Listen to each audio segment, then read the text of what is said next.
여러분 안녕하십니까? 여수 MBC 뉴스투데이입니다. 지난 8일 전국의 시내버스 운전기사들이 총파업 찬반 투표를 했습니다. 주 52시간 근무제가 도입되면서 삭감되는 임금을 보전하기 위해서인데요. 우리 지역에서도 파업으로 인한 주민들의 교통 불편이 우려되고 있습니다. 조희원 기자가 취재했습니다. 그제 저녁 총파업 찬반 투표에 들어간 전남 동부 지역 시내버스 운송노조가 어제 아침 결과를 발표했습니다. 개표 결과 여수 동양교통과 순천 동신교통 운전기사들은 96%를 웃도는 압도적인 비율로 총파업에 찬성했습니다. 오는 13일로 투표를 유보한 순천의 또 다른 시내버스 회사 운전기사들도 높은 찬성률을 보일 것으로 예상되는 가운데 광양에서도 과반수 이상인 72%의 찬성률이 나왔습니다. 운전기사들은 주 52시간 근무가 내년 초로 다가온 만큼 이제는 물러설 수 없다며 사측이 임금 보전을 약속하지 않는 이상 15일부터 총파업에 들어가겠다는 강경한 태도를 보이고 있습니다. 현재 여수와 순천, 광양 지역 시내버스 운전기사들은 매달 150만 원 정도의 기본급에 연장근로수당으로 140에서 190만 원 정도를 받고 있는데 주 52시간만 근무하게 될 경우 연장근로수당을 받을 수 없게 돼 생계가 어려워지기 때문입니다. 운전기사들은 사측이 기본급을 늘려 임금을 보전해줘야 한다고 주장하고 있습니다. 지금 우리가 19년 이상 한 사람이 150만 원, 또 초봉은 100만 원 남짓. 그거 받고 먹고 살겠어요. 하지만 시내버스 사업자들은 이용자 감소로 재정난이 심해지는 상황에서 더 이상의 출혈은 어렵다는 입장입니다. 노조안이 너무 저희들하고 현실에 맞지 않게 요구를 해서 지금 결정이 됐습니다. 요구한 대로 하면 20억이 넘을 거예요. 오는 13일 노사는 파업 전 마지막 조정회의를 가질 예정이지만 아직까지 양측의 입장은 평행선을 달리고 있습니다. 만약 협상이 타결되지 않을 경우 무기한 파업에 들어갈 전남 동부 지역 시내버스는 220여 대에 이릅니다. 협상 타결에 뚜렷한 해법이 나오지 않으면서 오는 15일 유례없는 버스 대란이 현실이 될 가능성이 높아지고 있습니다. MBC 뉴스 조희원입니다. GS 칼텍스와 여수시가 함께 2년에 걸쳐 문화예술형 공원으로 조성한 장도 근린공원이 내일부터 일반에 개방됩니다. GS 칼텍스 사회공원 사업의 하나로 지난 2년간 280억 원이 투입된 장도 근린공원은 모두 9만 제곱미터 부지에 창작 스튜디오와 전시관, 대규모 정원 등 다양한 문화예술 공간으로 구성됐으며 오전 6시부터 밤 9시까지 누구든 방문할 수 있습니다. 여수시 관계자는 전국의 많은 예술 작가들이 창작에 몰두할 수 있도록 여건을 조성하고 시민과 예술인의 다양한 교류의 장으로 활용할 수 있도록 하겠다고 밝혔습니다. 밤바다를 앞세운 미항 여수와 생태도시 순천이 전국적인 관광 명소로 부상하며 유명세를 타고 있습니다. 하지만 지난해 이 지역을 실제로 방문한 관광객 현황을 보면 기뻐할 상황이 아닙니다. 관광객 감소 추세가 뚜렷하기 때문입니다. 김주희 기자입니다. 지난해 여수와 순천 지역을 찾은 관광객은 각각 1,300만 명과 799만 명이었습니다. 전년 대비 10%가량 감소했습니다. 특히 동부권 주요 관광지 입장객 감소폭은 더욱 큽니다. 지난해 순천만 정원과 순천만 입장객은 544만 명, 전년 대비 66만 명 넘게 감소했습니다. 여수의 대표 관광지 입장객도 마찬가지입니다. 여수 돌산공원 케이블카 탑승객은 전년보다 80만 명 넘게 줄었고 여수 오동도 입장객도 전년 대비 12만 명이 감소했습니다. 전남 동부지역 관광객 수가 줄어든 것은 지난 2017년 황금 연휴와 같은 관광 호재성 요인이 없었고 기록적인 폭염과 폭탄의 영향 때문입니다.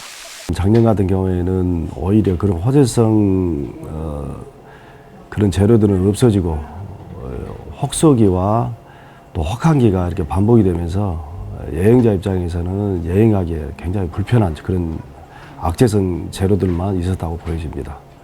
자치단체들은 본격적인 관광 시즌이 시작되면서 올해 관광객 유인을 위한 각각의 인센티브 대책들을 내놓고 있습니다. 하지만 이런 단기 미봉책보다는 지역만의 차별화된 컨텐츠를 발굴해야 한다는 지적이 설득력을 얻고 있습니다. 차별화된다는 것이 단순히 우리 지역만을 위한 것이 아니라 주변 지역이라든지 광역적인 차원에서도 재방문을 유도하기 위해서는 지역마다 차별화가 돼야 그런 관광객들이 이제 재방문이 계속 일어나고 지역 경제에도 상당히 도움이 될 거다라는 생각을 저희들이 하고 있고, 전남 동북권은 이제 남해안 국제관광 중심으로 성공적으로 자리를 잡았습니다. 이젠 지역을 찾는 관광객들의 만족도를 높일 수 있는 차별화된 컨텐츠 마련이 지역사회가 함께 풀어가야 할 과제로 부상하고 있습니다. MBC 뉴스 김주입니다. 이 같은 지역 관광객 감소가 일시적 현상이 아닐 거라는 우려의 목소리가 커지고 있습니다. 이미 정점을 찍었다는 평가가 나오고 있는 가운데 광역 연계 관광 쟁점의 행정협의회 역할론이 커지고 있습니다. 이어서 박민주 기자입니다. 천만 관광객 도시로 브랜드 효과를 높였던 여수시. 인근 순천시도 올해 1000만 관광객 유치를 목표로 세우고 있습니다. 하지만 관광객 수만 늘리는 전략은 한계가 있다는 지적이 나오고 있습니다. 관광업계는 최근 판문점 선언 1주년을 맞아 DMZ 평화의 길이 열린 점에 주목하고 있습니다. 분단 이후 금단의 땅이었던 비무장지대를 탐방하는 강원권 관광이 떠오르고 있는 상황. 그만큼 남해안 관광도 정점을 지났다는 평가가 나오고 있습니다. DMZ 둘레길로 해서 강원도 관광이 뜨고 있는데 내년부터는 북한 관광이 활성화될 것으로 기대하고 있습니다. 그래서 남해안은 새로운 콘텐츠가 필요한 시점이죠. 전남 동북권에 연계 관광 시도가 없는 건 아닙니다. 지난 2017년 문체부 테마여행으로 선정된 남도 바닷길은 여수, 순천, 광양, 보성 4개 시군이 참여하고 있습니다. 문제는 실행력 있는 새로운 광역 연계 관광 프로젝트가 없다는 겁니다. 때문에 여수, 순천, 광양 3개 시가 참여하는 행정협의회의 책임성이 커지고 있습니다. 개별 도시의 특색을 묻고 머무는 관광이 될 수 있는 광역 관광 정책으로 만들어야 한다는 겁니다. 순천과 여수, 광양이 합해진 관광체라고 보여진다면 사람들은 충분히 제주처럼 2박 3일 머물고 체류하면서 돈을 쓰고 가는 그런 이미지를 갖게 됩니다. 남해안의 대표적인 관광지인 전남 동북권. 이제는 형식적인 공론화가 아니라 실행 가능한 연계 관광이 필요한 시점입니다. MBC 뉴스 박민주입니다. 전남을 찾은 외국 관광객들이 전국 광역자치단체 가운데 가장 낮은 수준인 것으로 나타났습니다. 문화체육관광부가 한국관광공사와 함께 지난해 한국을 방문한 외래 관광객 16,000여 명을 대상으로 2018 외래 관광객 실태 조사를 실시한 결과 전국 17개 광역시도 가운데 전남의 방문율이 0.7%로 세종시 0.4%에 이어 전국에서 두 번째로 낮았습니다. 또 광주에 대한 외래 관광객 방문 비율도 1.1%에 불과해 전국에서 방문율은 13위에 머물렀습니다. 광양시가 정부의 관광협업센터 공모 사업에 선정돼 관광객 증가에 도움이 될 것으로 기대되고 있습니다. 광양시는 문화체육관광부의 이번 공모에서 관광 활성화 정책 마련 등 주요 분야에서 좋은 평가를 받아 국비와 시비 등 10억 원을 들여 중마동 버스터미널 인근에 관광협업센터를 건립할 계획입니다. 내년에 완공될 센터 안에는 관광객들의 편의를 높이기 위해 특산품 판매장과 회의실 등 다양한 시설들이 들어서게 됩니다. 무안국제공항이 올해 이용객 100만 시대를 예고한 가운데 무안항공특화산업단지 조성 사업도 속도를 내고 있습니다. 해외 합작기업과의 투자 협약에 이어 해경도 통합항공 의지를 구축하겠다며 입주 의사를 밝혔습니다. 문현철 기자가 보도합니다. 해양경찰이 무안항공특화산단에 통합항공기지를 구축하기 위한 업무 협약을 무안군과 맺었습니다. 무안공항에 있는 항공기 경납고를 항공특화산단으로 확장 이전에 해경의 핵심 정비창으로 활용하겠다는 계획입니다.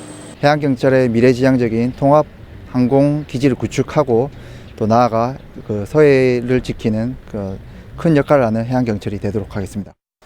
지난달 전문 항공정비 기업인 리투아니아 한국합작회사와의 투자 협약에 이은 쾌거로 평가됩니다.